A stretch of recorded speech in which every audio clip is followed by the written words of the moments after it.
on BBC News, the biggest African and international news stories. Focus on Africa.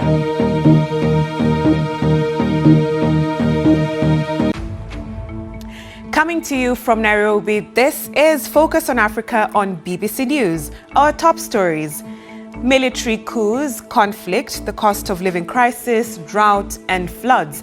We look back at the events that made the headlines in 2023 as we brace for the new year. It's elections, and definitely more elections, because we're looking at countries like Namibia, Botswana, Malawi, and South Africa that are going to be having elections. It looks like AI is here to stay. We ask if the adoption of artificial intelligence could accelerate the continent's development and contribute to economic growth in Africa. Also in the program, what's ahead for African art? We find out whether art pieces by African artists are taking center stage in the billion-dollar industry. African art was treated with curiosity, but there was a real gap between knowledge from the collector side and maybe even the institutional side to what the artists were actually doing and creating on the continent.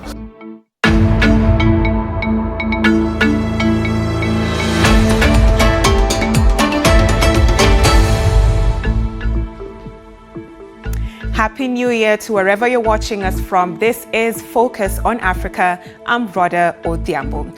Now, the new year is sure to bring a multitude of opportunities and challenges to African countries.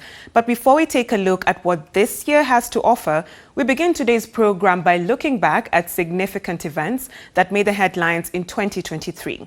Last year, we witnessed a host of conflicts, both external and internal. We also saw a global economic crisis, a series of coups in West Africa, and natural disasters across the world. 2.3 million people in August were displaced across the East African region due to drought alone. And after the drought, floods hit the region, bringing more effects of extreme weather. Now, earlier on, I was joined by our BBC correspondents, Sally Nabil in Cairo and Masi Juma here in Nairobi. I began by asking Sally how the Israel-Gaza war has affected Egypt and the Northern Africa and other Northern African countries.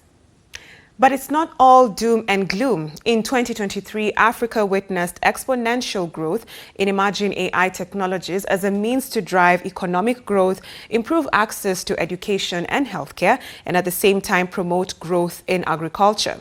Well, it's safe to say that AI has been welcomed as a tool that could potentially address some of the continent's most pressing challenges.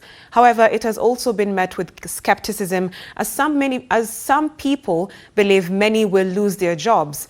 I spoke to Alexander Tsado, the co-founder of Ahura AI, a learning experience platform with its very own assistant, who told me what the new year would look like in this sector.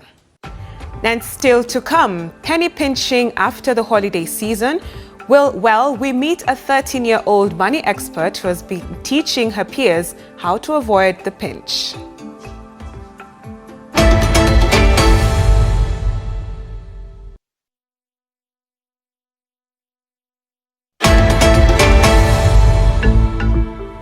Welcome back to Focus on Africa. Now, 2023 was a year full of high-stakes geopolitical drama.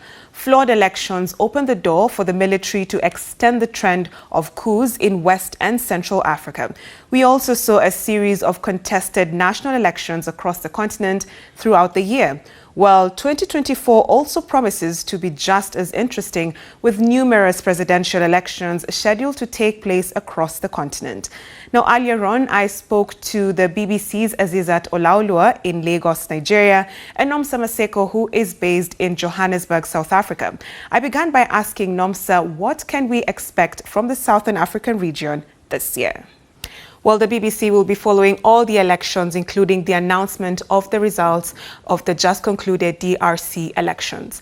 Now, over the years, the African market has seen a steady growth and an increase in global recognition and demand. Different factors have led to that, including increased interest from international collectors, galleries, museums, and a rise in awareness and appreciation of African art. But is this trajectory predicted to continue? And if so, who will be the key beneficiaries? Well, the BBC's Nyasha Michelle with that story. Now, for many people around the world, January is a month where you might be on a tighter budget than normal, as the holiday season in December can be pretty expensive. You may be already thinking about your money goals this year. Well, if you're looking for some financial tips and advice, a young expert in Tanzania's financial capital, Dar es Salaam, might have some ideas for you. The BBC's Elizabeth Kazibure caught up with her. Well, that's all the time we had for in today's program. See you tomorrow. Happy New Year. I'm Rhoda Odhiambo.